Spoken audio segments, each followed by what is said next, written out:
আসসালামাইকুম গাইস। আজকে আমি দেশি মুরগি আর পোলাও ভাত রান্না করছি। তো প্রথমে দেশি মুরগিটা ভালোভাবে কাইটে ভালোভাবে ধুয়ে নিছি। এখন দিয়ে নেব পেঁয়াজ। তো আপনারা কিভাবে রান্না করেন জানি না, তবে আমি দেশি মুরগি যদি হয়, মানে তাজা মুরগি যদি হয়, তো আমি এভাবে রান্না করি। ভালোভাবে কেটে ধুয়ে তারপরে পেঁয়াজ কুচি উপরে দিয়ে দিই। তারপরে রসুন বাটা দিয়ে দেব।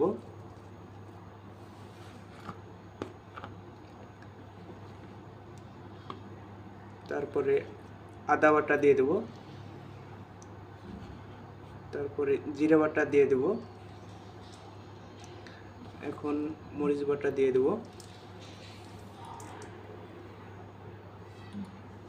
তো এখন পরিমাণ মতো লবণ দিয়ে দেব।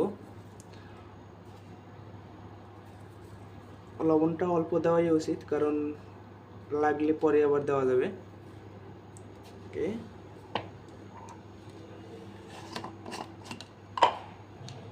তারপরে এখন দিয়ে দেব হলুদ।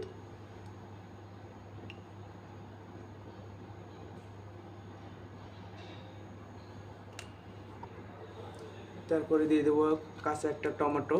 টমেটোটা দেওয়ার কারণ ঝোলটা একটু গ্রেভিটা গাঢ় গাঢ় হবে আর টেস্টটা অন্যরকম হবে।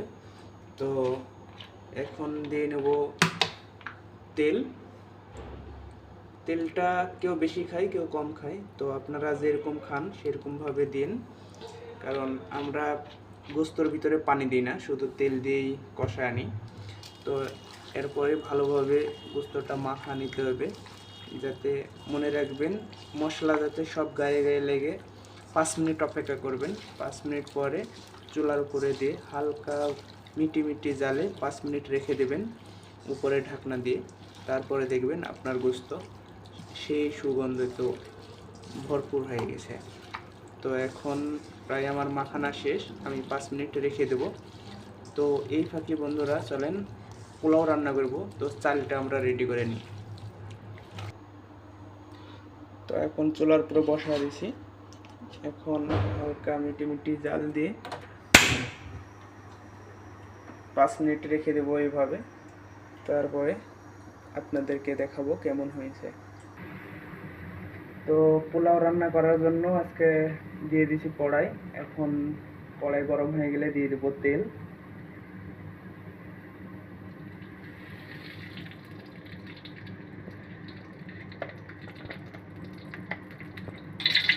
তো এখন দিয়ে দেবো জিরা, রসুন বাটা, তারপরে দিয়ে দেবো আদা বাটা, তারপরে দিয়ে দেবো মরিচ এবং ফাইনালি সব কিছু দিয়ে দিচ্ছি। এখন হালকা একটু দিয়ে দেবো লবণ, যাতে ভাতের ভিতরে লবণ দিতে হয় না, তারপরেও হালকা দিলাম যাতে মুখে টেস্ট লাগে। তারপরে দিয়ে দিলাম তেজপাতা, তারপরে দিয়ে দিলাম দারচিনি,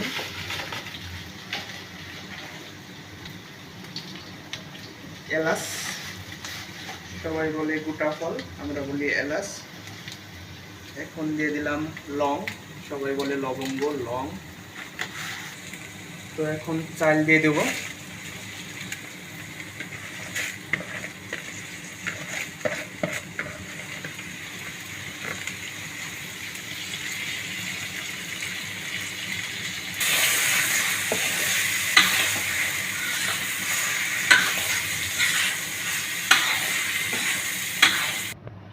তো এখন পোলার ভিতরে চাল দিয়ে দিছি।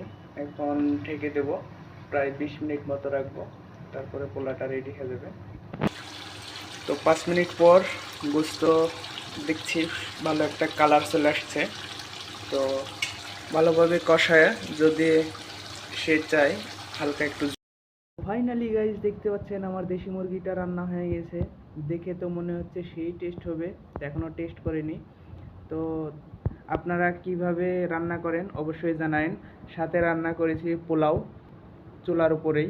অনেকেই রাইস কুকারের ভিতরে রান্না করেন, কিন্তু আমি কড়াইয়ের ভিতরে রান্না করেছি পোলাও, সেই মজা হবে। তো আশা করছি সবাই ভালো লাগছে ভিডিওটা। সবাই ভালো থাকেন, দেখা হচ্ছে সামনের ভিডিওতে।